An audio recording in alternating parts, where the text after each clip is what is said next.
All right, everybody. It is Steve with Real Progressives. Tonight, I got the other half of I'm Hopping Mad's Will and Arliss. We have Will McLeod tonight. And this is going to be an exciting night. It's going to be fun for me.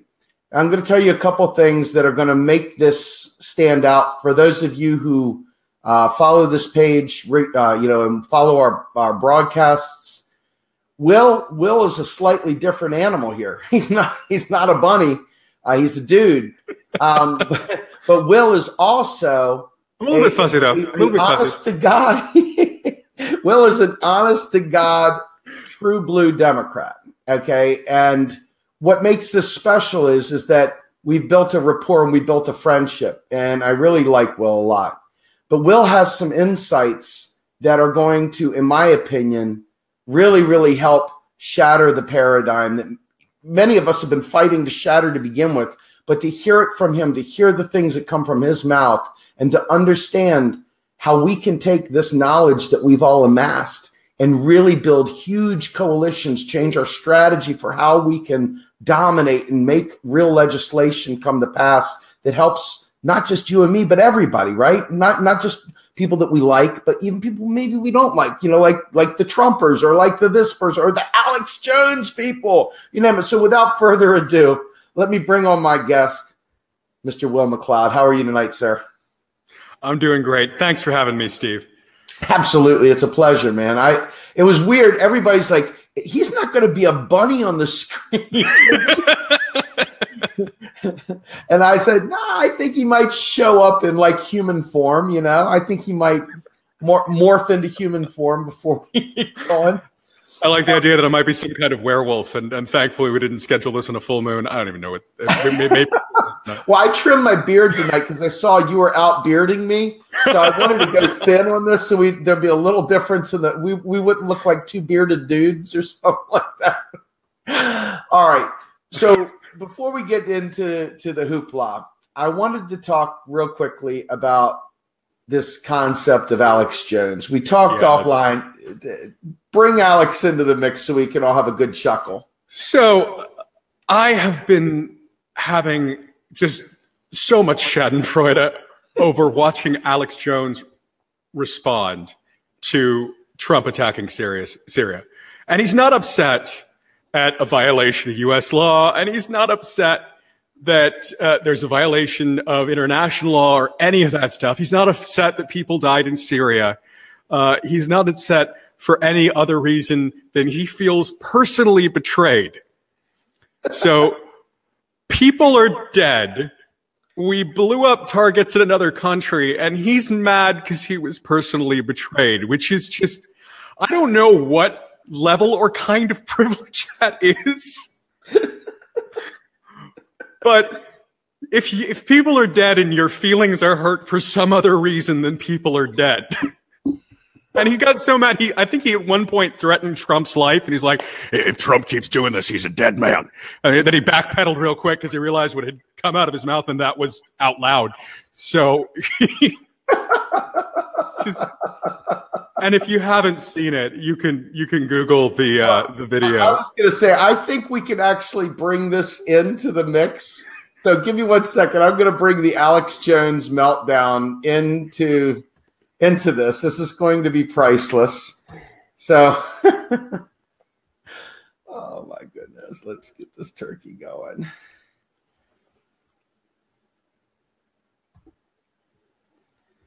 And damn it, man. What the fuck? Is there nobody fucking here in this goddamn fucking world? I'm fucking pissed right now. Syria fought Al-Qaeda, they fought ISIS, they fought it all. And now you got Mattis and fucking all these people shitting all over us. The goddamn fucking liberal fascists censoring us everywhere the last 2 days. We did an emergency fucking 36-hour broadcast trying to stop this shit that can lead to World War III. And you fucking liberal pieces of fucking shit, you fucking assholes, fucking support this. Fuck you, you fucking goddamn degenerate fucks. and fucking Mueller and fucking Comey and fuck you.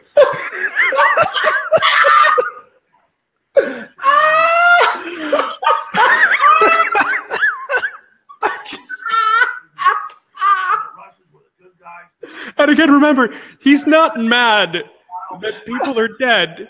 He's mad that no one is pure in this world, and he thought that Donald Trump was pure. 5 years ago, joining the Russians, block Obama, the Arab Spring, do the right thing, did the right thing, and now Mattis.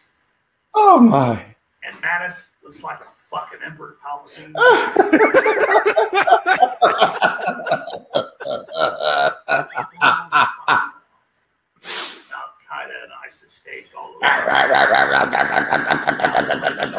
You got the voice down, man. I can't do that much better. When the fuck are we going? Where the fuck am I? Fuck these fucking.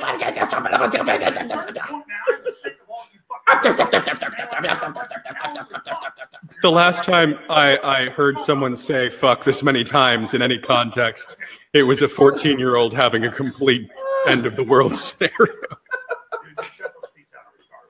Oh my god! Oh my god! That, my friend, was worth the price of admission. Yes.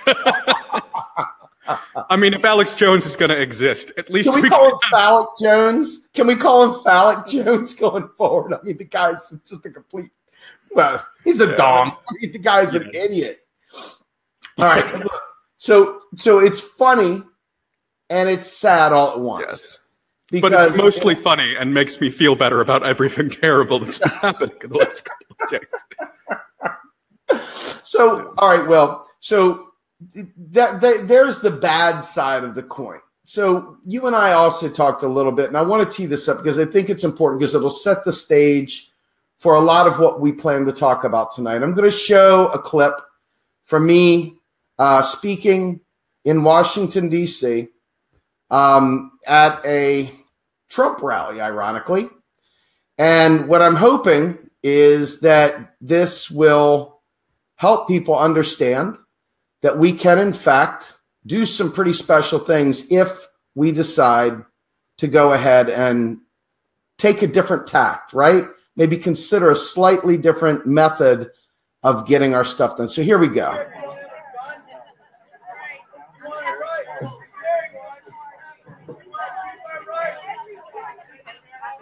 Hello, everybody.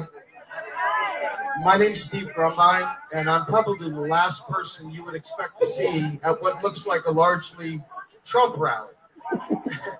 I am the founder of a alternative media group on Facebook, YouTube, Twitter, etc., called Real Progressives.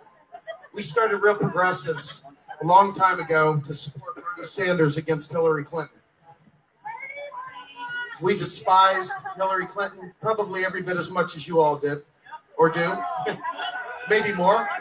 And I want to just say this. The reason why I'm here is because I support a transparent government. So we may not support the same things, but I'm here just like Bernie Sanders did when he went to Liberty University and he spoke to people that were very different than him.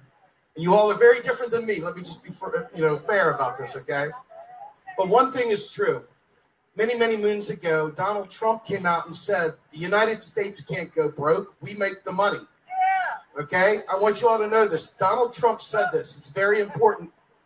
We all have been fighting each other for many years. I used to be a Republican years ago. And then I did a drive-by through the Democratic Party, and then I came out independent on the other side of the womb. So here I am standing before you as a true, real progressive, which is not a conservative, which does not stand for free markets, which does not stand for a lot of things you guys probably stand for. But I want to say this, the reason why I'm here is because not only have we been lied to, you've been lied to, we've all been lied to. And I'm not just talking about some of the things like, I support anyone that's seeking truth, regardless of where that takes us. But I want you to know something about our monetary system. It's extremely important. For years, I was a Ron Paul supporter. Woo! Ron Paul and the gold standard and so on and so forth. And I thought about it. Now I'm going to blow your mind. You're not going to be happy with me. I'm warning you. This is a fair warning. I have an MBA. I have a Master's of Science in Technology Management. I learned everything I thought I needed to know about the economy, about the way money was created, etc. I was an End the Fed guy. I was a Ron Paul guy. I was a gold standard guy. And then I learned about how fiat currency worked from 1971 to present. This is a very important point I'm going to make to you all because this is going to turn some lights on. Did you all notice that we were able to put almost $800 billion on the fly into the military? Just like that, like snappity snap. That group down there said, let's go ahead and drop $800 billion this year into the military.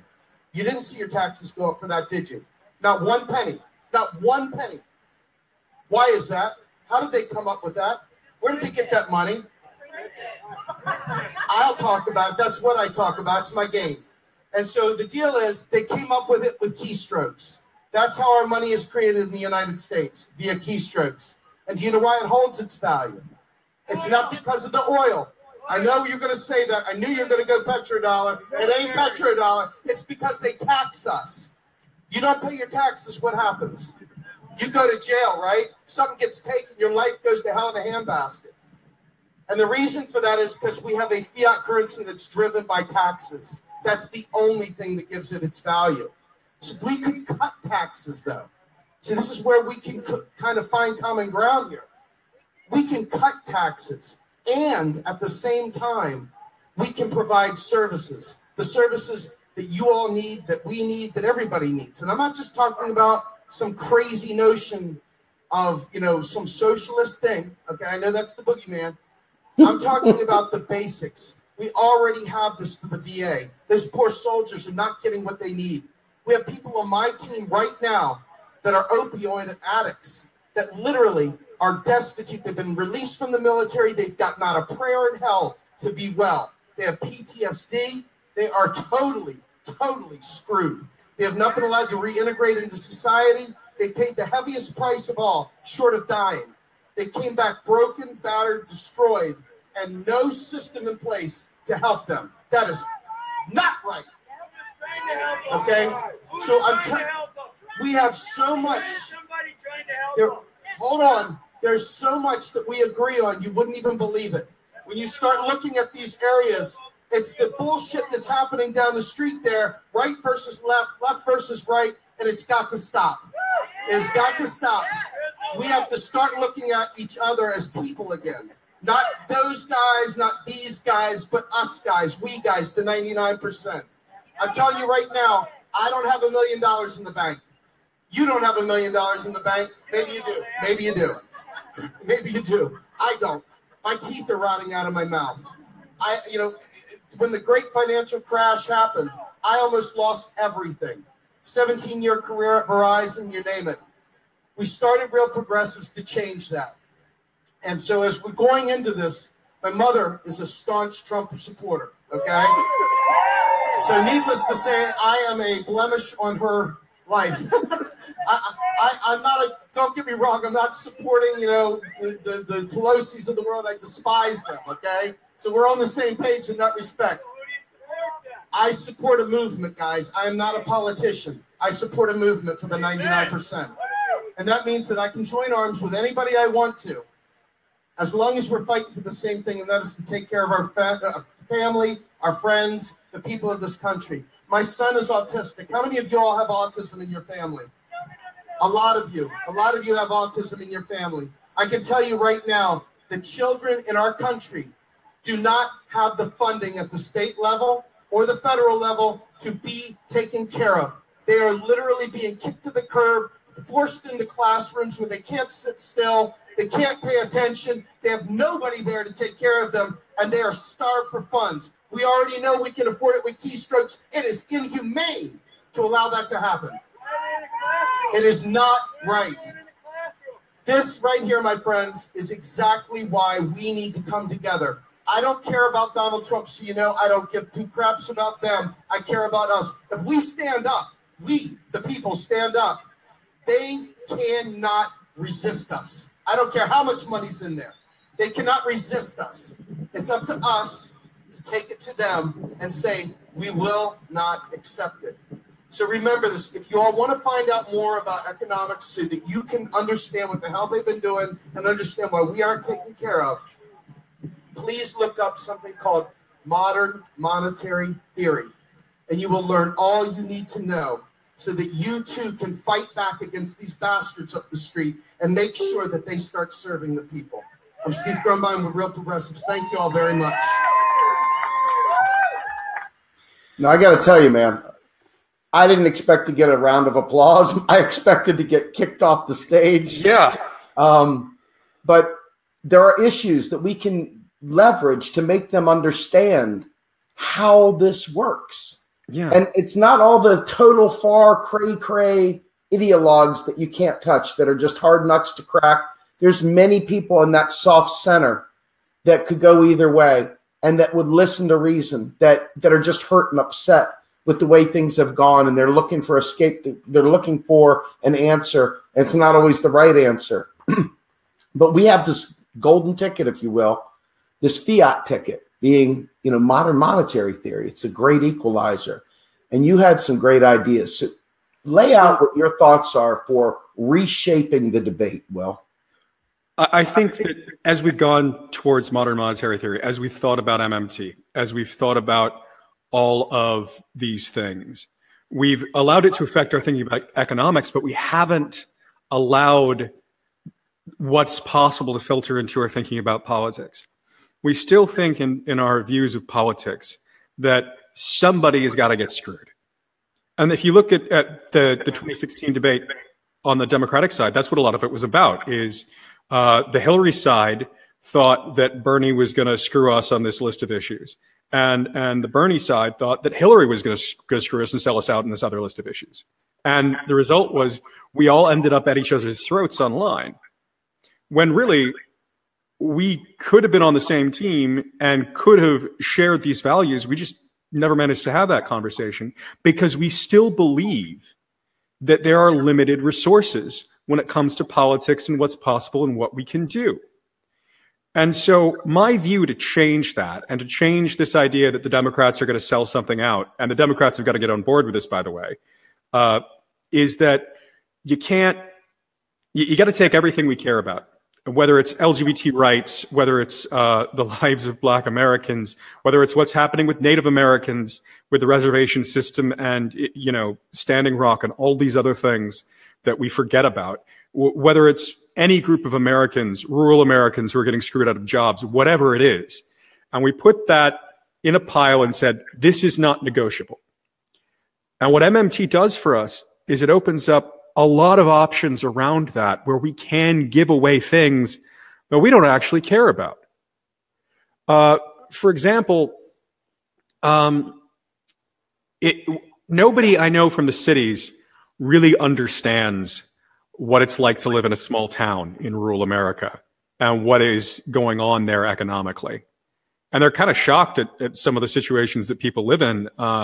I've talked about some of my experiences dealing with rural poverty, and people don't think it exists in the United States. There was a family I ran into in rural Virginia that everybody slept in the same room because the home was heated by a wood fire stove. And they had electricity, but it was just a bare minimum that had been set up by rural electrification back almost 100 years ago. And they had running water in one room in their house, and running water came to their house in the late 1980s. And this is the level of poverty that happens in this country still. That's shocking to folks. You could fix that with a wave of your hand. You could provide rural broadband with keystrokes on a keyboard. And you can go beyond those kinds of things. And you can say, as we needed to in 2016 and failed to do as the larger big tent left to come together, all of these issues are important. We've got to do all of them, both the economic stuff that gets ignored and the social stuff that's still progressing that we can't retreat on. We've got to do all this stuff, but we can move beyond what we traditionally think of as our coalition. A lot of those Trump supporters, and you were a guy with an MBA, so you probably know folks who are trying to do the small business thing, trying to do the property thing, trying to find a way to work in this world. And you know as well as I do from the conversations I had that a lot of these small business guys aren't ideological. They've been convinced by the neoliberals that, well, we have to do these terrible things and we have to tighten our belt and it's painful, but it's all we're allowed to do. That's all we can do. That is what these folks believe. But we could go to them and let's say we're trying to get something environmental through. Let's say it's an environmental regulation that we want to get through. We really could offer to every business in the country, hey, we're going to put in the strongest environmental regulations you've ever seen, and that's going to require all of you to upgrade your property, and we'll pay for the upgrades. Bam! Yes! Dime. Hold on, wait a minute. You can't go past that. Folks, this right here is something that I've been saying for a long time, because I don't care if your goal is to save our planet, your goal is to get renewable energy out there. The idea that we've got to raise taxes to save our lives is like putting a gun in our mouth and saying, hey, guys, let's go ahead and play on the playground. I mean, that is literally how stupid that is. And so when you see the potential there to be able to take care of this thing, you say we're at an event horizon. Well, guys, let's prove it. Let's act like we're really environmentalists. Let's act like we really want to solve the problem.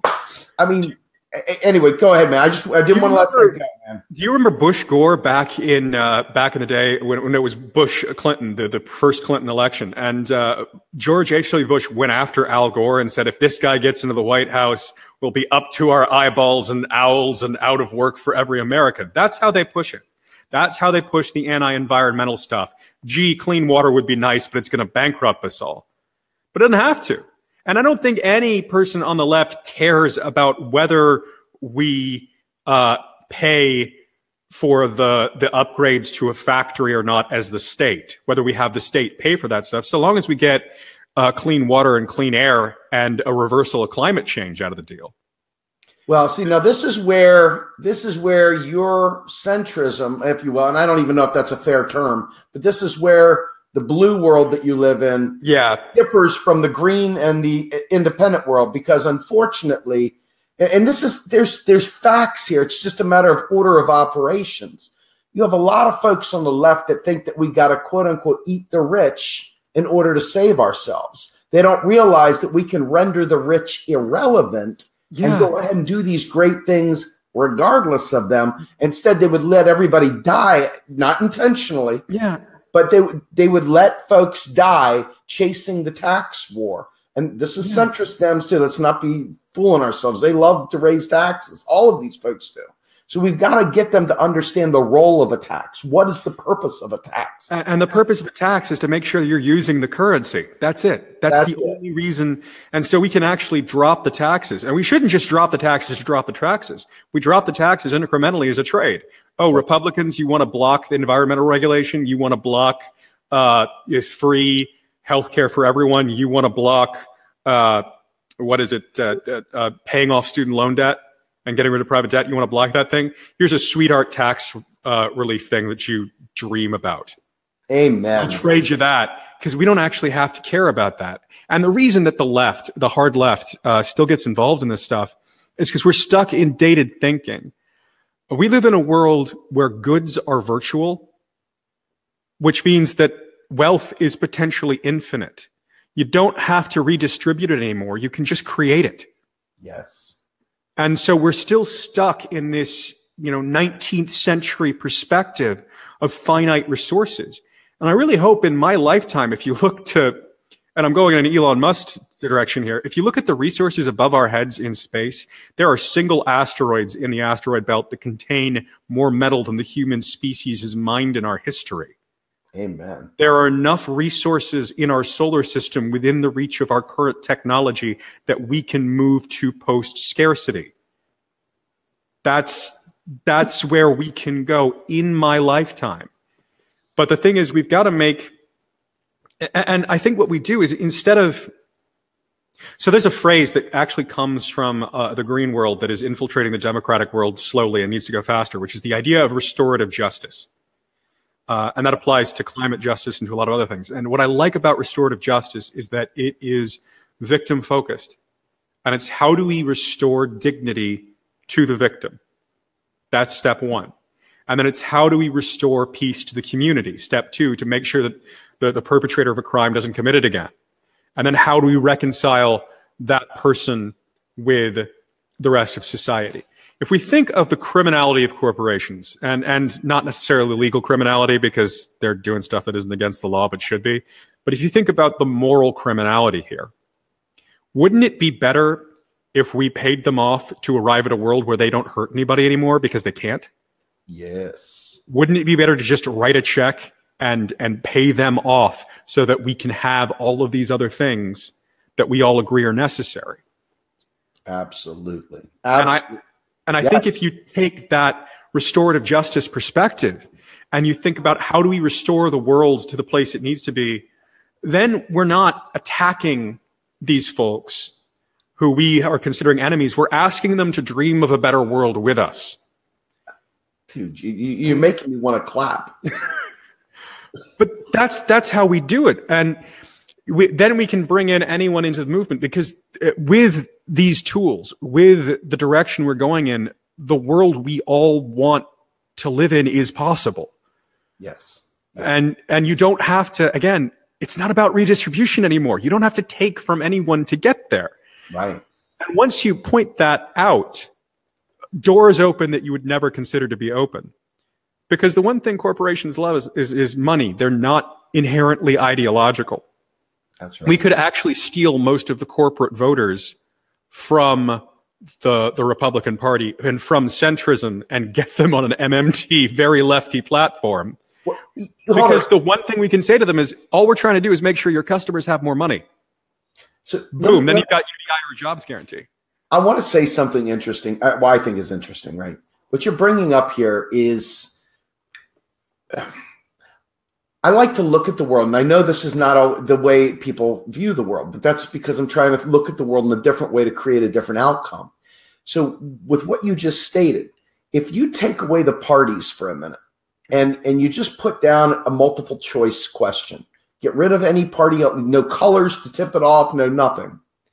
I think that most people, the average human being, okay, wants these things, whether they would be calling themselves a Republican or whether they would call themselves a Democrat or whether they call themselves a green or socialist alternative or any other thing. And so I think the parties are literally the mental paradigm. And I'm not saying get rid of parties, although I would love to, but I'm not saying that. What I'm saying is that when we view the world through our parties, the Democratic Party, as someone who was in there not long, but I wanted to be there. Like I left the Republicans on purpose, you know. I like the verbiage coming from the Democratic Party. But then I started noticing Democrats felt an awful lot like the place I just left. I wasn't getting the satisfaction. I saw the good fight. Republicans, Democrats, Republicans, those evil liberals, those evil conservatives, the teabaggers, and all the other stuff, right? But I wasn't hearing them saying the things that we're talking about. I wasn't hearing them talk about issues. I wasn't hearing them talking about finding win-win situations. Yeah. It was, I've got to beat you. You've got to beat me. Our team must win. Your team can't win. I don't care if it's shades of an inch that we're going to lose here. I don't care. We've got to win. Vote red, vote blue. And that was all you heard. Yeah, and you see beyond that dynamic, you see that in the Democratic Party where something is ideologically off limits. Proposing cutting taxes as a Democrat is something that's crazy. And I'm not proposing just doing it to do it. I'm proposing it as a trade, as something we don't actually care about because we don't need taxes to fund these programs. You trade that. That's the carrot you give the Republicans. Yes. No pun intended. But there's a way that we all get kind of trapped in our ideology, where there's going to be people who don't like the idea of sending a check to a corporation if it means they get out of our way on climate change. Right. There's going to be people who don't like the idea of cutting taxes. There's going to be people who don't like these ideas because we are locked into our ideologies rather than thinking about what can work and what MMT does to us to bring us beyond the current party system and structure and beyond the clash of ideologies we have now. And using MMT to move beyond this can get us beyond that gridlock that we always complain about and that we've been complaining about I think the first time I first heard about gridlock in Congress, I was 5. Yes. And I've been hearing about that ever since.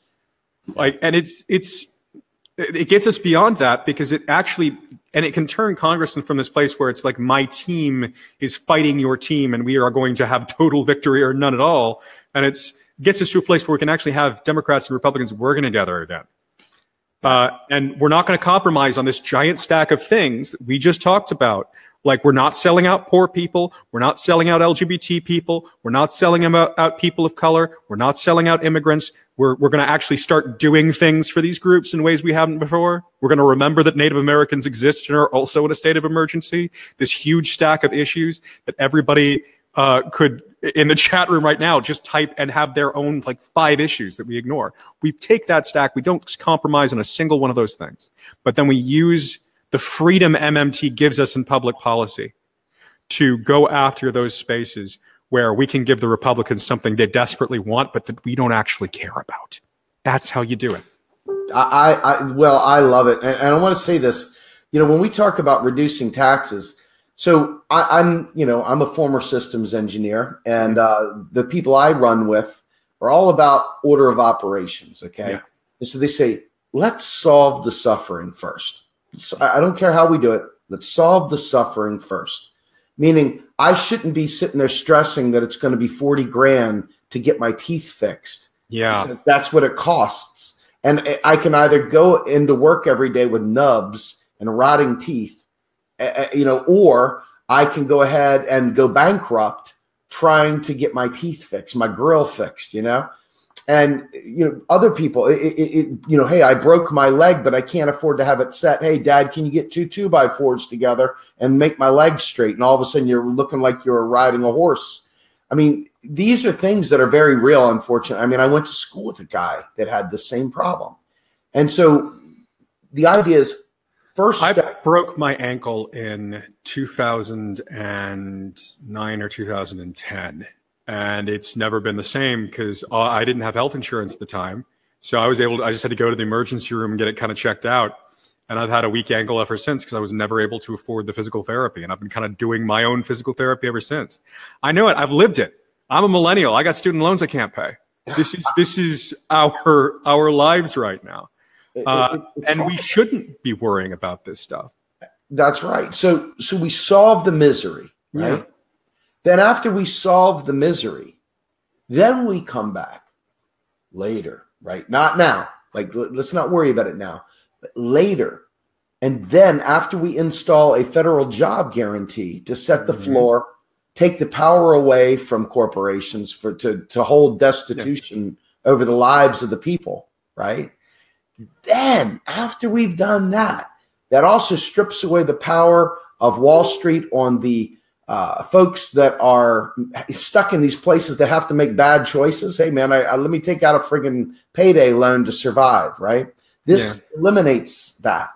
And so that's going to immediately take a huge chunk out of income inequality on its own. Much of the income inequality comes as a direct result of the financialization of our lives. Yes. And so we eliminate that. Now we get somewhere where the people are taken care of. The horse trading is over. Jobs are right. Healthcare is right. You name it. Now we come back and we go ahead and we tax wealth in a way that is is equitable, in a way that brings about a more fair society. And the problem is that people want to put the cart before the horse. You keep fighting the tax war. Nobody gets healthcare. Yeah. Nobody gets taken care of. The planet dies. You name it. So in my mind, there's an order of operations. What's going to kill you first? And what do we have to trade, which could be tax cuts? And what are we not willing to trade, which is all of that equality stuff and the very minimal progress we've made? I mean, that's why people are angry at Clinton. So we did this amazing set of laws in 92, 93 with that Congress that was Democratic controlled, where we got through the Americans with Disabilities Act, where we got through a ton of things. Don't Ask, Don't Tell was crap, but it was better than, gays getting thrown out of the military. It provided some minimal level of protection in a world that hated LGBT people. I'm bisexual. I got the word faggot shouted at me in the 90s as a kid in middle school, because that was my experience. A lot of folks who are younger don't remember quite how bad it was because they didn't live it. And I'm glad they don't have to live it. No one should have to go through the kind of crap that those of us who aren't straight went through back in the day. And I didn't have to put up with the stuff that much older LGBT people had to put up with. So I have my own level of younger privilege there. But we did so much in 1992 and 1993 that was positive as the Democratic Party that pushed things forward. And then Newt Gingrich, I think his name's Hastert, was the other guy, took over. And they took over Congress. And the Clintons did a triangulation where they decided to sell out poor people in this country in a deal with the Republicans. That, yeah, they were kind of forced into it. But think about what would have happened if in the 90s Clinton was operating Bill Clinton. And again, nobody ever mistook him for being left-wing. He's pure centrist. Think about what would have happened if we'd had a president operating on MMT principles and didn't sell out welfare reform and didn't change that. We could have put, Hillary Care, which she wanted single payer at the time, on the table. We could have had single payer on the table. We said, okay, you're going to give us this. We're actually going to expand welfare, and we're going to cut your taxes so low in exchange that you're not going to have to worry about it. This was before, if I'm remembering correctly, I was a kid at the time. This was before we got into the balanced budget nonsense. Balanced budgets, I think, if I'm remembering properly, came about later. And if we'd been thinking about MMT stuff, it was Bill Clinton who brought in the balanced budgets nonsense because he believed the neoliberal line about you got to pay for it. But imagine what we could have done in the 90s if we didn't have the president who thought that way. Imagine what we could have done under Obama if we didn't think that way. Amen. There's so many places where we could have made better trades when we ended up in a crappy situation with the Republicans if we can fix our economic understanding about how government is funded. I want to read something to you. I'm going to bring, I guess I could share it, but I'll just read it out loud. So give me 1 second here. This is an article that I share frequently.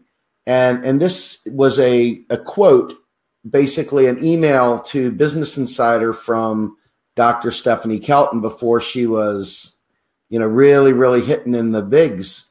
And she talked straight up about, Clinton and how the Clinton budget, the Clinton era economics destroyed our country, and people don't realize it.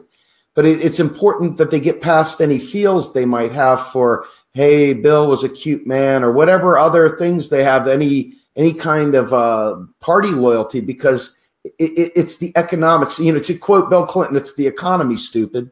Yeah, and he was building his ideas on some bad ones. Absolutely. Here's what it says. It says, economist Stephanie Kelton expanded further in an email to Business Insider. Now, you might ask, what's the matter with a negative private sector balance? We had that during the Clinton boom, and we had low inflation, decent growth, and very low unemployment. The Goldilocks economy, as it was known. The Great Moderation. Again, few economists saw what was happening with any degree of clarity. My colleagues at the Levy Institute, yay, were not fooled. Wynne Godley wrote brilliant stuff during this period, while the CBO was predicting surpluses as far as the eye can see, 15 plus years in their forecasts. Wynne said it would never happen. He knew it wouldn't. He knew it couldn't, because the government could only run surpluses 15 plus years if the domestic private sector ran deficits for 15 plus years. Yeah. The CBO had it all wrong, and they had it wrong because they did not understand the implications of their forecast for the rest of the economy.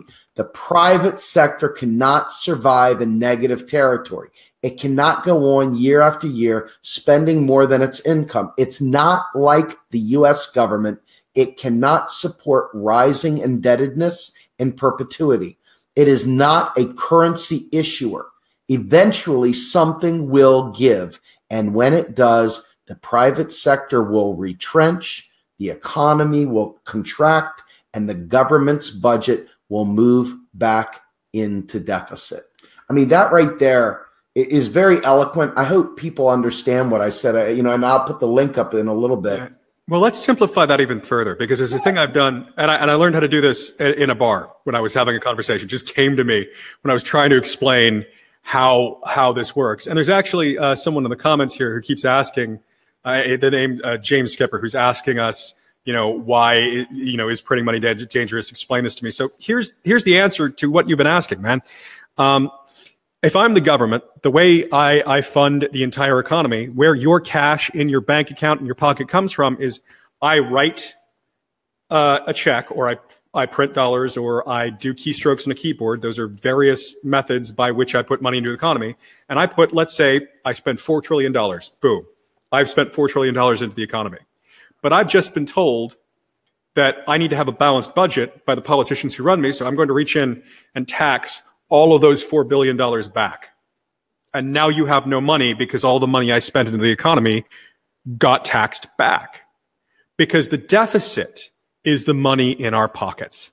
That's the money flowing into our pockets. And either the government can increase the amount of money that we all have, or it can slowly bleed us all dry by running surpluses or by having a balanced budget.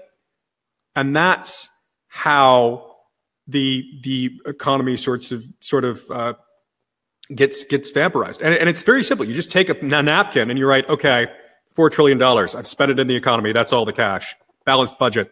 I've taxed it back. And it's the simplest way to explain why balanced budgets are a dumb idea. You want to keep having that positive flow. Yes. Fantastic. I mean, we could take it a step further and just so people see, here's what happens. People get a sniff of this, right? They start getting the fever, because once the light goes on, it's hard to turn it off. It's impossible to unsee the gaslighting and the abuse we've taken for 40 plus years. I mean, we're going back way back to since I've been a child, it maybe even before I was born, in the 60s, when it started over in the UK, this neoliberal scourge to try and block spending and stuff like that. But the idea here is that sectoral balances, which is just a little, we're talking about 3 sectors. We're not talking about, a million different things to remember. We're talking about just three simple things: private debt, or balance of private debt, balance of public debt, and then rest of world. In other words, the trade, balance of trade. And if you can look at those and you can look at the sector flows, and you can see clearly that private debt is through the roof, that we're a net importer. In other words, we have a trade deficit, so money's leaving the country. There's only one place to fill it back up, fill that tub back up. And that's coming from the spigot from the federal government. Mm-hmm. And for whatever reason, that tiny little 30-second blip right there that I just read off baffles people. But it is that simple to understand where we are in the process. Do we have unemployed people? Yes or no? Do we have a trade deficit? Yes or no? Are we tapped out on private credit? And I would pretty much say we're heading to a major bubble. I'm carrying $127,000 of student loans myself. And I have a student loan payment coming up here at the end of May of $675 a month. A month. $675 a month. That's a lot of cheddar. And that's in a lot of parts of the country, that's rent. It's ridiculous. It's ridiculous. But that's what I've got to pay. And to the point you made, it is a great point. It's just so simple. We, the people, are in deficit when the government is in surplus. And when the government's in deficit, we have a chance to be in surplus. And the thing is, when the government is in surplus and is sucking money out, the place where we go to keep the economy funding is the credit cards and the loan companies and the payday lenders. So you see that debt system grow, and Americans get more in debt, which creates further drag on the economy later on if you care about the permanent growth model that the neoliberals really want. So even by trying, they're wrong about getting where they want to get to too, which is part of what makes me crazy. Is that they're not just wrong about how the economy works, but they're wrong about how to get where they want to get. which is one of the things they've convinced people that getting to where they want to get, you have to do all these bad things and hard things. It's hard and you've got to hurt the people. And it's that Margaret Thatcher quote that, if you've got harsh medicine, but it saves the patient, you've got to give the harsh medicine. That's how they convince themselves. But you can get away from all of that and reawaken the idea of a better world in people's minds by showing them you don't have to do these harmful things. I do want to say one thing about trade deficits real quick. It's a bit of a tangent, which is trade deficit is actually not necessarily a bad thing. It's 100% not a bad thing to me. And it's because we are trading fiat currency, keystrokes, for real goods and services. And once they have our keystrokes, they've got to use our keystrokes to then buy our goods and services. That's right. So it's not a bad thing. And they're eventually going to use that money they're saving to buy stuff from us. So it's just part of the equation you look at when you're figuring this stuff out. It's perfect. It's exactly correct. All right. So, Will, let me ask you this question. I would be remiss if I didn't touch on this, and I'm going to try and be gentle because I recognize this is still a powder keg. We haven't had our come to Jesus, our peace talks. We haven't smoked pipes together, and we haven't really brought the gang together, right? I am on the outside looking in. You're on the inside looking out, and so we've got this chasm. We're two guys who realized that we could have a great conversation when we met. Well, when we virtually met, when I was on your show for I'm Hopping Mad. And it was a great show. For me, it was a great show. I really enjoyed talking to people because it's been a long time since I had a cordial conversation with a Democrat. And I mean this in a very positive way. Yeah. It was a really nice experience to remember. And you changed my opinion of the Green Party during that conversation on the air. Like I was coming at from this where I really, really disliked the Green Party. And you're like, no. I've talked with Greens. I've worked with Greens. There are these young Greens and here's what they're doing. And it changed my opinion as a Democrat of people who I was in a position to just write off, but that are potential allies on issues. Yes. And I hope that the young Greens take over their party and do something legitimate with it. Cause I've seen legitimate Green parties. The one in Scotland that I've worked with Scottish Greens on things. And I think that the American Green Party could be there and that would be a good thing. More democracy is always a good thing. So while I do have a negative view about the Green Party leadership, you've changed my view of their membership and given me hope for the future. I'm going to, just for a few of them, I'm going to plug a few. There's a guy named Rodolfo Cortez who I have such a warm spot in my heart for. This is a young man that started off one place. He listened repeatedly to our talks about economics. This is a guy who now realizes that the Green New Deal that they wanted, which wasn't possible the way they were going about it, is possible through an MMT lens. Yeah. There's others in that group. I mean, many of them, but I love Rodolfo in particular. This is a guy, he's a PhD from Stanford. He's a good kid. He's young. He's charismatic. He's a guy who I think, if he really does what he says he's going to do, I think he could really, really put progressives on the map, regardless of the party. I see guys like him, people like Dianne Moxley in New Jersey, folks like Kenneth Mejia, who was a Bernie-crat, who's now running out there in California. There's some good Greens out there. I mean, there really are some good Greens out there. Eric Rydberg, I'm giving you a shout out too. But the reality is that when you do talk to the Green Party leadership, and they'll tell you that it's not a national party. They're all location by location. And I happen to like the Pennsylvania Green Party. They asked me to run for Senate. I was like, yeah, that'd be great. Couldn't do it. But it was just a very, very nice feeling that they talked about that. So I have a warm feeling for that as well. But the flip side is that as I look and I realize, I have a lot of complaints about the Democrats. I've got a lot of complaints about the Greens. I've got a ton of complaints about the Republicans. And I'm working with friends in the Movement for a People's Party, former Bernie folks, and then I'm working with friends that are working on coalition parties. So I'm working with everybody. I'm promiscuous, to say the least. But the idea is I'm movement based, right? So in other words, that's what makes it so I can talk to you and I can talk to those folks at that rally and I can talk to anyone. I'm not here to bang a drum for a party. I'm here to bang a drum for the things that we all agree on, the things I know you believe in, the things I know they believe in. And why can't we build, I don't care what party you're in, I care that we can push to change the Overton window, that we can shift popular opinion, and that we can alter the course of society, the way our future will be. And that in turn will directly, forcibly change the way these parties behave, regardless of which one it is. And that way I'm not alienating anyone. I can get the point across that modern monetary theory is the great hope of our country, of all of the dreams that we have. The people that have checked out of the system completely because they're destitute and they're tired of getting lied to and tired of feeling like they're getting kicked every time they turn on the news, every time they get their paycheck, they look down. I mean, we have a real chance, Will, to bond. Party be damned. I mean, and I'm not suggesting, I'm not trying to sell anybody one way or the other. I'm saying we have a chance to make a movement. We have a chance to teach people, and we have a chance to build electoral power, whether that be within the Dem Enter crew that is able to somehow or another toss the centrists or these corporate folks out and get rid of the corruption. I know some of those folks personally who are running for office, and I know some folks who've gotten Dem nominations or are well on their way to getting Dem nominations.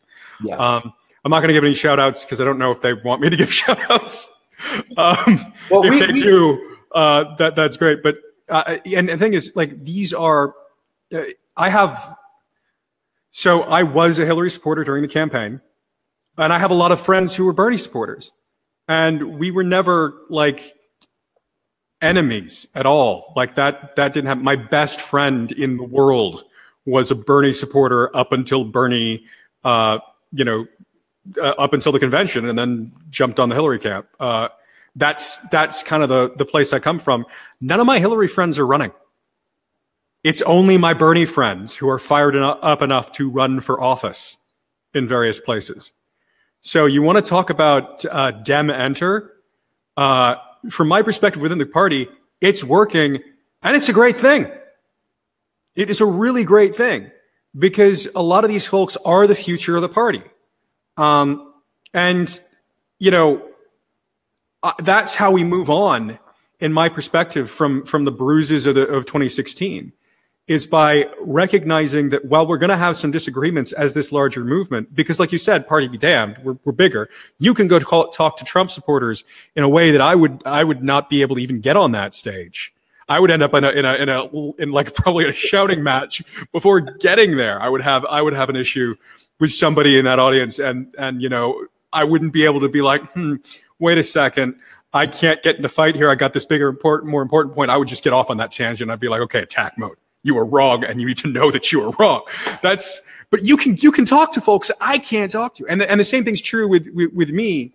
Like the moment someone hears that you were never Hillary, for a lot of the folks in the Democratic Party, that's just like suddenly you're cut off, right? And you can't. But I can talk to those folks because number one, I was a Hillary supporter, and number two, I know how they think and how they feel, and I know why they're angry about stuff. In the same way that you know why the Trump supporters are angry about stuff in ways that a lot of Democrats have trouble empathizing with. And I think that's where our movement needs to start with, is empathy for each other beyond party difference, beyond position, beyond ideology. To say we all agree that these changes need to happen, and we're going to work together to make sure these changes happen. I think that's the next thing, is to empathize with people in this larger movement. It's the old Methodist idea I was raised on: is if your heart's with mine, give me your hand. It's a great idea. Here's the concern, and you nailed it on the Green Party. Much of the leadership there is a professional, campaigner, or whatever. I don't see movement building there, right? I really don't. And I mean, I've been looking for it. I've been begging for it, and they would rather squash me than change their ways. So I'm moving on, right? But when it comes to the Democrats, it's not the people themselves that are the problem. We're all trying our best to find where water is going to meet its path of least resistance, and we go with our group, right? So we've interviewed countless. I mean, we've interviewed almost every Justice Democrat. Yeah. We've interviewed a ton of the Bernie-crats, former Bernie delegates, et cetera. And we've interviewed quite a few centrist Dems who have swung left, a boatload. We've had Ro Khanna on here. And while Ro Khanna sometimes uses terminology that drives me insane, he is a guy that has talked to Stephanie Kelton and does understand at least the rudiments of modern monetary theory. So we have an incredible amount of Democrats that come through this program that we've supported and that we've assisted by even helping. We work with folks down in Texas, Seema Hernandez, who was running for office against Beto O'Rourke. We worked with lots of Democrats throughout the country. So it's not, I want to be clear, we truly are nonpartisan. We really look at folks that are progressive. That's the key there. That's why it's real progressives. But the idea here is that wherever they exist, we want to lift them up. Yeah. And what I see is when I talk to my Democrat friends, they feel the same exact way I do. The problem is they are willing to accept the party's decisions that are really, really, really bad at the top. The leadership, whoever those people are, these plugged in superdelegates, these plugged in party people that have been around forever. They don't run for office. They just make sure that the party never ever leaves the track that's in. It's a tribal thing, and it's a tribal thing. And the reason the tribal thing is happening, I remember in 2010, in just the run up to that disastrous election. In 2010, we were so done with the DNC that people at Daily Kos in the comment section were like, "That's it. From now to the end of time, DNC stands for Do Not Contribute." These are a lot of these folks became Hillary supporters, and now some of them were like stepping in to defend the DNC, and it has to do with the fact that they saw the Bernie movement wrongly, rather than as a movement that's growing the Democratic Party, which it did. They saw it as an infiltration that was going to hurt the Democratic Party from the outside. And a lot of folks have trouble getting away from that, I want to say, war footing, where they think that this is a war and that the Democratic Party is being attacked. When I guess it's okay for someone who's been in the Democratic Party for 40 years to say, fuck the DNC. But it's not okay for someone who hasn't been. And I think that's the tribalism that happened. And that's bad. We got to get away from that. It's not acceptable that only Democrats can point out the structural problems within the Democratic Party. There's something that I'm just being reminded of. It's the Zinoviev letter that attacked the Labor Party. And it's just been in my mind. This was in the 1920s. The Daily Mail, which at the same time was writing articles like "Hurrah for the Black Shirts," because they were a very fascist newspaper at the time. And if you ever hear of the Daily Mail, remember that they are and were run by fascists. They're in the UK. And they ran a fabricated letter about the Labour Party, which was supposedly from the Soviet foreign minister who was urging communists to join the Labour Party and take over the Labour Party and thus turn Britain into an authoritarian communist state, just like Stalinist Russia, and basically bring the entire British Empire under Stalinist control. That was the letter they ran. Total fabrication, total lie. But the Labour Party was a new party, and it was going through some really hard structural changes, and it needed to make some internal changes. And what the Labour Party did was it used that attack from the outside and blamed the Daily Mail and blamed all this stuff on the outside, rather than asking really important questions about the internal politics of the Labour Party and what needs to be fixed. And it took them a lot longer to fix those things.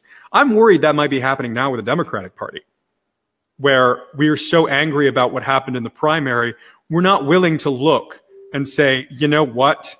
Some of the ways we do primaries suck.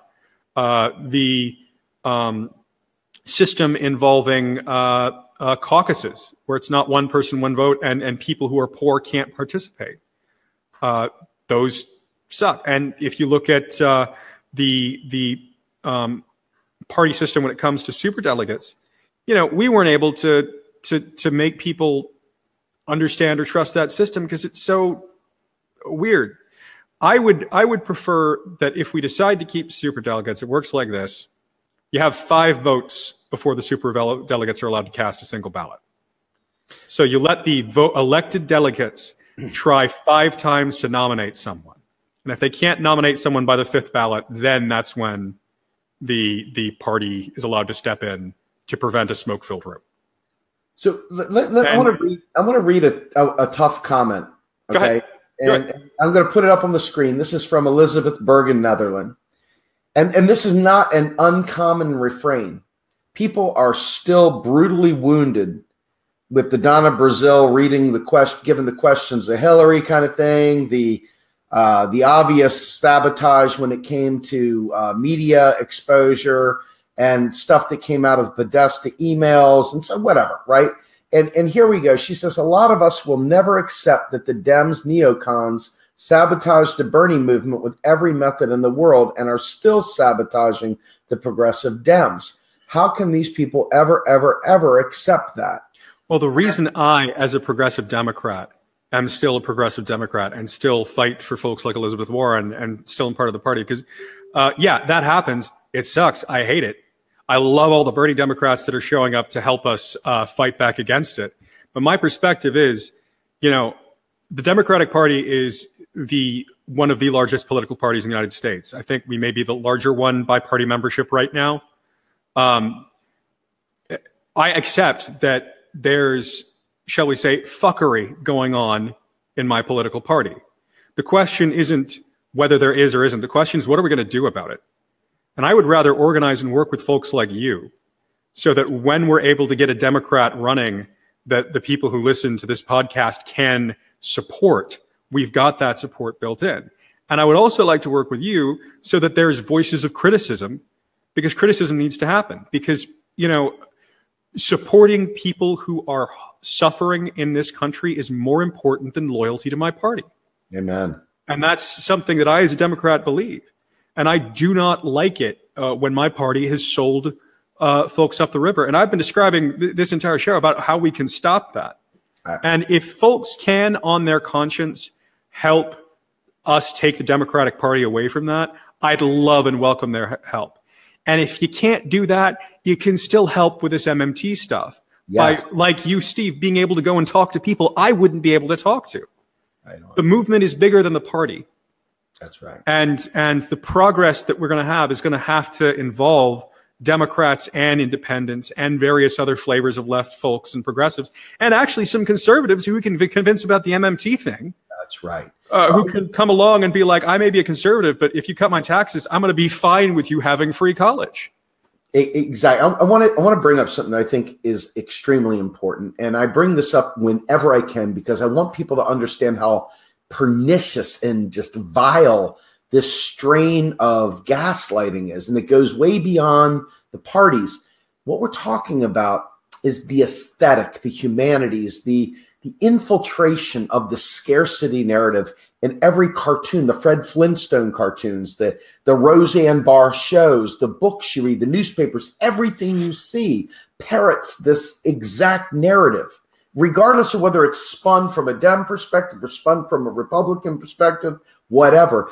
Or even sometimes, as you pointed out, from the Green perspective, that you still got to pay for it. Absolutely. It's not a, yeah. Yes. I sat there and good stuff going on down in Florida right now. The Modern Money Network is working with folks like Scott Ferguson, Max Sejo, and they've created this group. It's like the humanities group, Billy Sass, called Money on the Left. And they did a great thing down there. Have Bob Hockett, Rohan, a few others go down there to Florida, and they talked about what the future of, like from everything from leveraging community currencies to you name it, to overcome this. But it really is the aesthetic, and you look back at take Nazi Germany, for example. You know, we oftentimes try and stifle that because too many people go to the Godwin law and instead of really diagnosing Weimar and stuff. But the triumph of the will and all the other stuff that Leni Riefenstahl pushed forward to create this aesthetic, this greater than life German, visage, the stern jaw, looking off, gazing into the future, and all the imagery and the passion and the symmetry of the Nazis marching down the street in perfect goose step. Oh, don't. There was this whole aesthetic that was meant to create this feeling of superiority to wash away the days of the Weimar Republic. Well, we're doing it now, but instead we do it with Mercedes-Benz commercials. We do it with all these other things that you've got to have to be a part of the American dream. And this is all fueling neoliberalism. This is all fueling the idea of, hey, if you put aside a little bit more money, then you can go to a private school and you can do it this and you can do it that. And it's all about building this aesthetic, this concept that you've got to beat everybody else over the head to get ahead. There is no mutualism. There is no collectivism. There is no sense of community anymore. We are just consumption units, and they've painted it out to be this grand thing. So the ideas that we're talking about aren't just political, and this is a very important factor here, because we're not just overcoming some politician that's lying to us or some other politician that's shading things the wrong way. We're also dealing with our cartoons, the books we read, the Harlequin novels girls read, the guys read, whoever reads.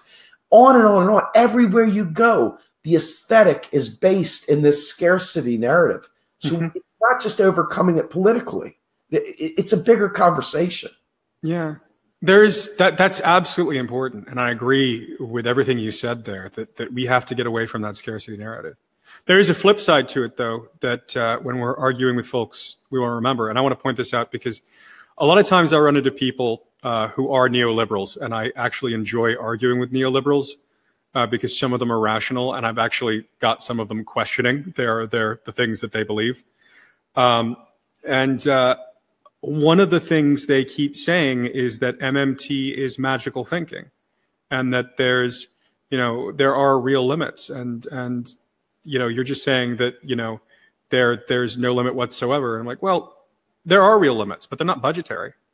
You can't build more schools than you've got concrete to build them out of, construction workers to build them, teachers to staff them. So you've got to pay very careful attention to making sure you've got enough people educated to do those jobs. And if you don't think that construction work requires skill, then you don't understand construction. We need to make sure people have those skill sets, whatever they happen to be. We need to make sure that these areas of the economy aren't choked off. We need to make sure that production's happening. And that's where our limits are, that we can grow beyond those very specific budgetary limits. So it's about finding where the real lines are. And that's how we work towards getting to a place where we actually are at post-scarcity, where there actually is where there actually are solar smelters in space building things that we can't possibly imagine unless we are very specific YouTubers whose job it is to think of giant space constructions and stuff like that. That's right. So I look at it like this. I know some people out there, no matter what, will never not be a Republican. It doesn't matter what we tell them. They will always be Republican. Their dad was Republican. Their grandparents were Republican. On and on and on. They're going to be Republican. Same with Democrats. They're always going to be a Dem. It doesn't matter what's going on, come hell or high water. They're going to. I remember an old Florida cracker Democrat getting in an argument with someone else. And by the way, cracker Democrats are why I am looking forward to the budget Voldemort that is the governor of Florida versus Bill Nelson, who, if he got into politics today, would be a Republican, but he's an old cracker Democrat. And I'll always remember being in Central Florida and hearing this guy arguing with his Republican son, being, son, your dad is a Democrat, your granddaddy is a Democrat, your great-granddaddy was a Democrat, you are betraying this family by going on to this other. And that's how a lot of people feel. That's right. And it's, I got to confess, I feel some of the tribalism sometimes too. Yeah, it's going to happen. I think it's important to be aware of it when it happens. I'm saying this, there's a real important reason why I'm bringing this up, though, because I understand obviously, I mean, it's what I do. I understand the quote unquote progressive vantage point, the dem exit perspective, if you will. But what I'm saying here is this. I have pulled back. The message that you and I have that we are talking about doesn't depend on a party. It really is irrelevant what party you're in. Yeah. If you're hearing us, if you're a libertarian even, and you're hearing us, and you're realizing that the government creates the currency, it's not some private banksters, like Alex Jones. We could bring him back on so he can talk about the private banksters. If that's let's not though. let's speak about. We gave him more time than he deserved. But the point I'm making is that the message is the message. We're not talking ideological here. We're talking about like the frozen caveman we're studying. That's what MMT is. And by leveraging this knowledge, you can make even a bad Republican Party better. You can make a Democratic Party you no longer trust better. You can make a Green Party that's economically illiterate better. And this is make, everyone, all of a sudden, no matter what, you raise the IQ of the country. You change the trajectory in general. This isn't just a party thing. And it changes the entire nature of our politics. It changes the entire nature of our politics because it's not a zero-sum game anymore. It's not, I'm going to go to Washington and I'm going to beat those awful Republicans I disagree with. What happens then is I'm a Democrat. There's this community I come from that I'm fighting for. And there's going to be a Green. And he's like, this is the community I'm fighting for, or she, or they, or whoever. They're going to come in and be like, this is what I care about. The Republicans come in and say, this is what I care about. And when it's not a zero-sum game, it means that all of us can actually get what we want from the government and what we need from the government. That's right. And it's not, then government stops being a fight and stops being gridlock and starts becoming a community process where we work together with people with whom we disagree to have a better country for all of us. That's where it goes. And when we've done that, we've gotten away from this neoliberal perspective of we've got to hurt people to do good, because we know that's false. I want to clear something up for everybody. I happen to know that you're not happy with the DNC. That you're not happy with the things they've done. You're not happy with, as you called it. I mean, I want people to know the fuckery that goes on. You're not happy with this at all. So even though you may be choosing a different path in terms of wanting to fight to fix internally, okay, that's not the issue here. The point is that we all are angry at pretty much the same things. You're just choosing to use a saw instead of a hammer, or I'm using a drill instead of a friggin' screwdriver, right? I mean, the point is you can't build a house without a saw and a hammer and some screwdrivers and some nails. You need more than one thing to do that, to take this metaphor to its ultimate breaking point. You've got to have more than just, a couple of narrow things. We need to be, if we're going to do this, it's got to be the Democratic Party and so folks who are outside of the Democratic Party, their work is needed here to help us change our entire perspective. As you mentioned, it's not just the political side. It's the social side. It's how we think about how we do politics. It's our cartoons. It's our media. It's all of this. We've got to demand change everywhere. I have a question for you. All right, because this is something I feel very strongly about, and I want to see if we're on the same page here. And we're a lot over time. I don't normally do it this long, but I've enjoyed our conversation so much. I normally am a stickler watching, so that'll tell you I'm enjoying this conversation a lot. But when you look at this next thing I'm about to present, I think that it's important to note that as a Democrat, that Democrats in general, okay, they've been around for a long time, right? I mean, you're talking about a party that has been around for a very, very long time. So it's got a lot of roots. It's got a lot of good news, bad news, a lot of, tentacles all over the place that neither here nor there, you don't have any control. A wide path. What's that? We've beaten a wide path. Absolutely.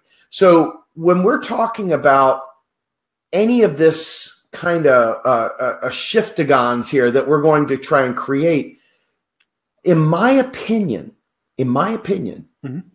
most Greens were Dems at one point in time. And they were disgusted and just couldn't handle it anymore and left, and they moved out of the party. Now, I'm sure there were people that were never Dems, they were independent, whatever, and so forth. But the point is that they were once mostly, it's like the Dark Crystal, almost. But in my mind, what strengthens both the Democrats and Republicans and the independents and progressives, et cetera, is being able to open up the debates, being able to open up more opportunity to expand open primaries, to change some of these things, to allow for these different voices to come up, because the way it is right now, there is a natural strangulation of ideas. They give you Boolean logic, zeros and ones, either or. And because they've narrowed the scope of possibilities so tightly to either or, they have prevented real conversations from occurring, where in a more of a coalition strategy, it's very conceivable that progressives could unite with the groups that most closely align to them on any given subject. And I'll use an example, war. Right now, progressives are vehemently against war. I mean, we don't want to get involved in Syria. We don't want to get involved in any of that stuff. But Elizabeth Warren's tweeting out there, hey, we got to take it to Assad. We got to go over there. And we've got, basically, she's rattling the saber for regime change. I'm like, what are you doing? If I could talk about that for a second. So yeah. I understand the perspective. Assad just killed a bunch of his own people with a chemical weapons attack that used the #1 chemical weapon on the list of chemical weapons that it's a war crime to use on people. So there is a natural desire to bring a stop to that. I think the problem I have with intervention, and so here's the thing, a lot of people will talk about drones, for example, as the method, rather than to talk about what the hell are we doing. When we talk about just war theory, one of the things that we always ignore is that there's a reasonable possibility for success in your conflict. And the thing that I just don't understand about our intervention policies is, if we're just blowing up some sheds in Syria and a laboratory, is this going to, if it actually prevents Assad's ability to use chemical weapons, then I guess that might be okay. But if you look at the larger spectrum of the Syrian conflict, when we do this kind of minimalist intervention because we want to intervene because it makes it feel better, and we're doing a couple of things here and there, are we doing anything more than just prolonging a conflict and thus causing more suffering overall? And the same thing can be pointed out painfully, I think we need to recognize, with other kinds of international aid. During the Ethiopian famine, Colonel Mengistu used international food aid to feed his own troops and to get around sanctions, and was able to prolong a conflict for years longer. And the food aid may have thus been responsible for more deaths than it saved in starvation. We've got to be very careful about what we do overseas, no matter what it is. And I don't think we're ever careful, ever. And from any perspective of intervention, we don't think about the strategy. We don't think about the consequences, unintended or otherwise. And we end up in these situations where we're just prolonging these conflicts beyond what they should do. And so we always fall for this knee-jerk thing. Right. And I think the problem is that we're not willing to deal with the complexities of these situations. And we're not willing to understand how complex they are. And I got to ask, I'm sorry. Yeah.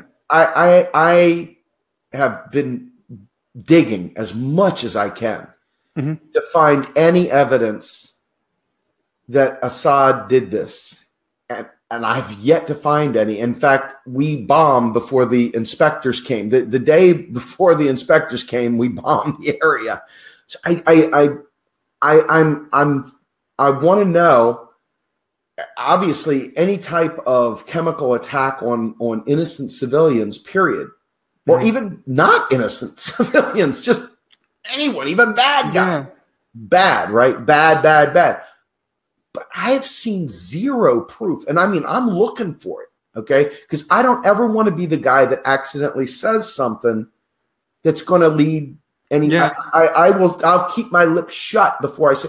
you sounded pretty confident there. So that's why I'm asking, what proof did you see that Assad gassed or bombed, because I have not seen it yet. I know that's what, Trump has said, and that's what I haven't seen it. The attack was delivered by helicopter. It was a barrel bomb that was dropped, and there's video of this, of the attack, of the bombing, of the gas that people have been able to geolocate. The internet's very good at finding those sources.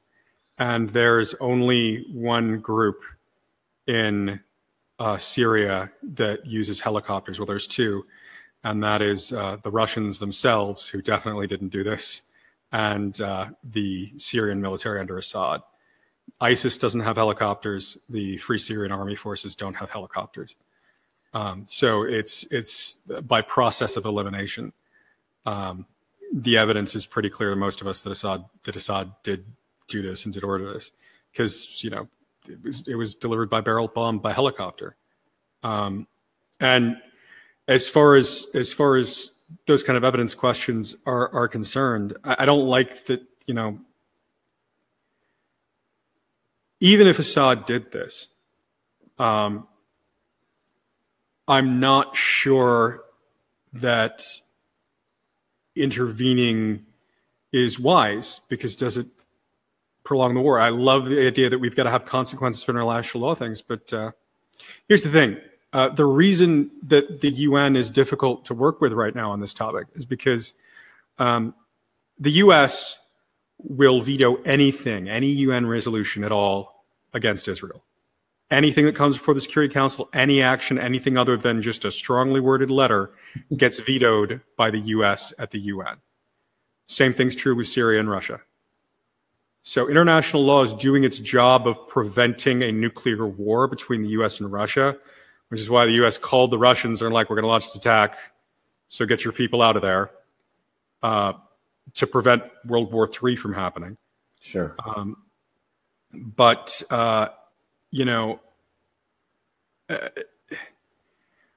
not sure how to deal with the fact that international law is broken and that the big countries can protect their friends from consequences when their friends do something wrong. I'm not sure how we deal with that. I think the longer way forward for diplomacy and international law has to do with regional governments. I think a stronger African Union would be able to set a set of laws in Africa and collectively enforce those laws, so that European nations couldn't just go in there and attack, because then they'd be at war literally all with Africa, and all the resources would get cut off to that country. I think regionalism is there, because then it's the Africans who are deciding what's happening in Africa and not other states. I think the growth and power of the Organization of American States, which has had lots of problems we don't have time to get into here, would be great. I think, a growth in the sort of North African states, Egypt, Libya, to Morocco, you have some stable states in there that can work together in collective stabilization. And I think when we think of let me put this into an MMT perspective when it comes to resources in the world. I talked about the world not being a zero-sum game anymore. The more peaceful the rest of the world is, the richer folks in Africa are, the more likely they are to buy our products, and also the more likely they are to invest in cancer research. The more likely they are to invest in things that the rest of us care about that create progress. We should be forgiving international debt to these countries that owe debt in US dollars they can't print. We should be growing local economies. And when we do international intervention, we should be doing this kind of intervention when a drought hits. We shouldn't wait till it degenerates into a war. But we never want to do the preemptive economic intervention that prevents things from collapsing into a war scenario. And then we do stupid stuff like invading Iraq, which totally destabilizes the region and is erasing the Sykes-Picot settlement from the end of colonization. I'm not sure where the borders are. I'm not sure what the solution is. I talk to folks who are Iraq experts who we've had on the show sometimes, and they go back and forth between the United States is the worst thing ever to happen to Iraq, and the United States is the only solution because nobody else is willing to do anything because it's such a mess, nobody wants to touch it. And I don't know how to square that circle, man. I don't know how to either. I want to put bow on the previous subject momentarily. So I'm going to go on the record and just say that I think, quite frankly, that this preemptive strike was probably not necessary. And I'm going to go on the record as saying that I'm not sure. I haven't seen what you're talking about. I'm not saying you're wrong. I haven't seen it yet. And that's the point. I've been looking and I haven't seen that yet. But to me, what I saw is a country, us, has been dying to get into Syria forever. They keep playing games back and forth. And this is president to president. I mean, as long as Bushes have been talking about Assad. We've been talking about Assad forever. And, I see pipelines going through there. I see a lot of different things going on there, a lot of geopolitical, resource-based things.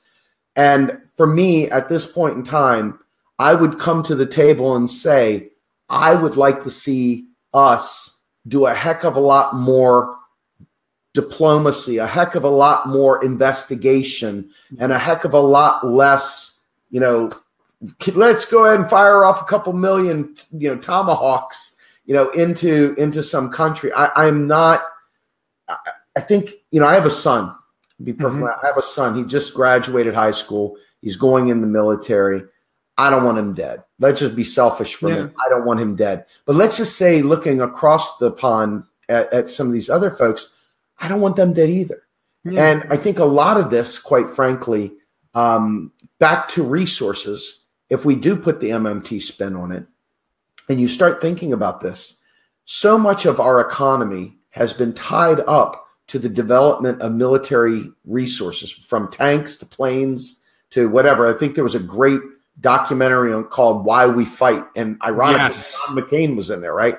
And there's another one that I think is a companion piece to that, which is Bob McNamara, The Fog of War, where he actually admits that he behaved in World War II as a war criminal, and goes on and says, these are all the mistakes that we've made and keep making. Right. And these are the ways that we're irrational about war. I was not expecting to hear that kind of stuff from Bob McNamara, but that's, and you're right about that. I want to go on record too, real quick, if I could say. Sure. I have no idea if this was the right call or not. I'm not automatically opposed to military intervention, but I'm also automatically skeptical ever since George W. Bush of military intervention. And I don't automatically trust the government anymore, because when I was a teenager and first learning about U.S. government, the president lied to me about whether or not another country had weapons of mass destruction. And the president started a war in Afghanistan to go after Osama bin Laden, when a lot of Afghanistan experts have told me later on, the moderates and the Taliban would have been able to put enough pressure that he would have just been handed over if we'd waited long enough. So I'm incredibly skeptical of military action, even though I'm not automatically against it. And so I have no idea if this is the right call or not. But I will say I don't trust Donald Trump. I will say that what Barack Obama was doing in the area wasn't working. And I'm going to automatically oppose any kind of military action. If you can't give me a clear strategy and a clear view for what success even is, I'm going to automatically oppose that. So I am not quite as anti-war as you, but I'm totally against the conflicts we've had since I've been alive and thinking about war, because almost all of them have been incredibly stupid. I couldn't agree more. But let me take this back for just to say a super important part here. The idea of why we fight, they broke down the way that each of these military devices, equipment, trucks, tanks, planes, whatever, are built, and the way they spread out each part to every part of the United States. So Rhode Island is creating the screws that go into the seats, and the leather is made in Seattle, and then the steering wheel's made in Florida, and then the wheels are made in Delaware or whatever. So they spread out the production to every state, and that way, when the time comes, nobody's going to be willing to cut the F-16 fighter, because if they cut it, then they all hurt. They hurt every state. Nobody wants to get rid of the bases in the United States. Nobody wants to reduce the military budget, because their entire economy in their local area is dependent on this. And here's the thing. Because we know MMT has been proving their position out in spades with the military. Excuse me.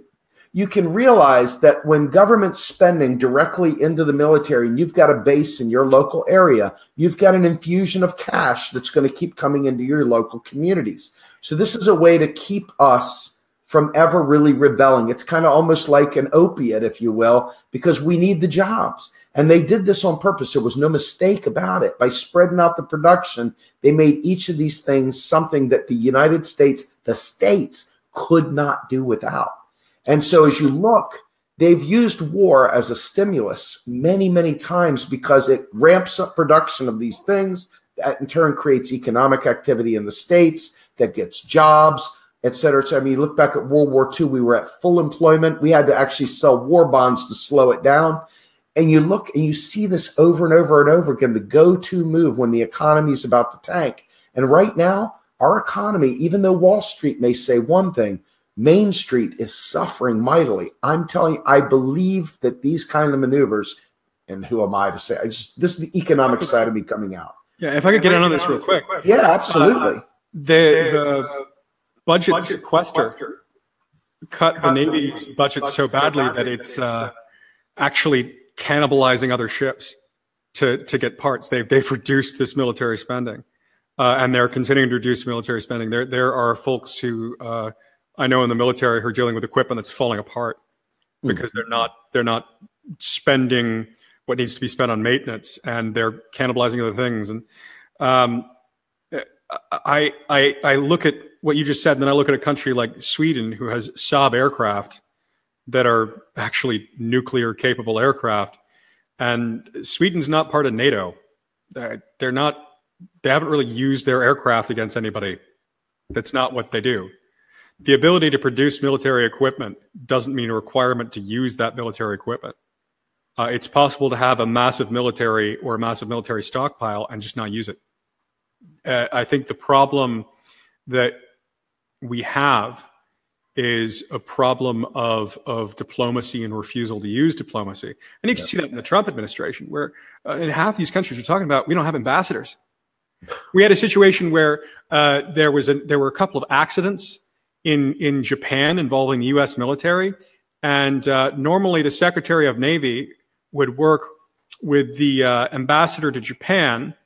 But the problem with doing that for the search and rescue stuff is we didn't have either a Secretary of the Navy or an ambassador to Japan, or not a Secretary of the Navy. It was another civilian post. I think. Yeah, we had one of the Joint Chiefs stepping in. It's just we don't have a diplomatic corps right now. We've cut the State Department to the bone.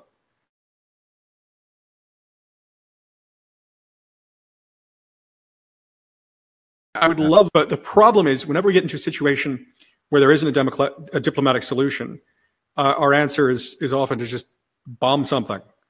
Yep. And exactly. I'm skeptical of that. I'm also skeptical of the idea that having a military means using a military. There's a line from the West Wing. Is that the difference between Republicans and Democrats is that the Republicans want to have a massive military and not use it anywhere, and the Democrats want to have a tiny military and use it everywhere. Was the West Wing joke that came out of the mouth of a Republican. I actually like that Republican idea, the idea of having a big military that we never use. That's right. Because that is production. And then if there is a situation that's a justifiable war, I think the real problem is that the presidency has too much power. We've talked about the imperial presidency since Nixon. Yes. And I mean, since Vietnam, Congress has been real quick to just like, oh, the president needs to bomb something, preemptive permission. We don't need a declaration of war. It's police action. We'll just write an AU. We've had a standing authorization for the use of military force. It's criminal.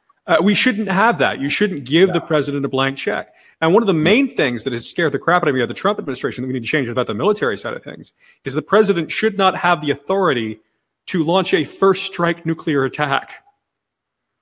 That should not be something. I mean, I guess for balance of terror, mad nonsense, the president should have the authority to fire nuclear weapons in defense if the Russians shoot them at us.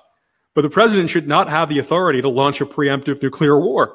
That's right. That should not be something within the capacity of the president of the United States. And it is. Congress has given the president of the United States the authority to wipe all life off the planet if he feels like it. And Donald Trump holds those keys. If you weren't terrified enough. It's horrible. It's absolutely horrible. Well, what I want to do is I've kept you on here for over an hour and a half, and that is way beyond. Really? Yes, I know. Feel like it's flown, man. It has. And I don't have sponsors at this point to worry about, but I do want to make sure that people can see this again. And I tell you, I think people look at the timestamps and go, oh my God, it's too long. I'm not watching. Real quick before we go, just one quick second. If you want to learn more about Syria, and I don't always agree with Adam Curtis, but there's a British documentary filmmaker named Adam Curtis, and he has some documentaries that are available on YouTube about terrorism and about Syria and about the way we've used, governments have used terrorism to kind of erode our rights and keep us all afraid. It's really excellent stuff that tries to dig into a lot of these complexities, though we just don't talk about it. And if you want like a quick introduction to Adam Curtis, just look up O'Dearism. And he's able to dig into a lot of these complexities. Don't always agree with the guy, but he's better able to do that. And I'm sorry, I wasn't prepared to talk about Syria tonight. And I'm not a Syria expert. So it's funny because everybody expects me to live and die in MMT land because I really do focus. We have 7 knowledge areas, and I am largely stuck in the economic justice knowledge area. But this is something that's here and now. It's very important. And in my mind, quite frankly, my cynical mind says that this is an MMT moment. It's a geopolitical resource-based moment. And so my spidey senses go off as to why are we doing this? I don't, because I have the economic understanding that I do, I derive different outcomes than even people who are skeptical on the left do, because I'm looking at it through what I consider to be a proper economic sense. And I see how the levers move when you understand how it works. Unfortunately, we've got a lot of people that live in myths and legends on all sides of the coin. They come up with these nice stories, these nice, they don't know the answer to this, so they fill in the gap. I'm somebody that if I don't know it, I really try my best to not say anything or just ask questions because I never want to be accused of misleading anybody because the economics is really my focus. I mean, because of all the things we all want from the environment to saving people. I want to thank you so much, Will, for joining us. I appreciate your candor. I do apologize for what I feel may have taken you off guard there. I wasn't trying to do that. I promise you that. I think we came back, circled it back, got back on track. I think it went really well. I really appreciate your time. Tell the bunny I said carrots, happy carrot day and everything else. I hope to God we can talk again soon. Oh, I hope so too. This is a lot of fun. And by the way, if you've got Green friends that want to talk about what strategies the Scottish Greens are able to use successfully in certain ways, hook them up with me. I'm happy to talk to folks. You've turned me on to working beyond my own narrow political perspectives. It was really awesome to have you on the show, and I'm really glad to be here and on your show now. I feel like this is the kind of work we've got to do to grow beyond our own narrow focus and become a larger movement that goes beyond party and beyond ideology and puts really everyone in the country first and the elimination of suffering as our ultimate goal. Absolutely. So thank you for doing this kind of work, man. No problem. Thank you so much for joining me. And folks, thank you all so much for hanging with us. This was a great time tonight. You had different opinions, different opposing sides to some degree, a lot of joint beliefs, a lot of shared beliefs, a lot of candor. And I think that's exactly what we need to have more of. It helps us get to where we really want to be. Will, thank you so much. I will talk to you very soon. From both of us, have a great night, everyone.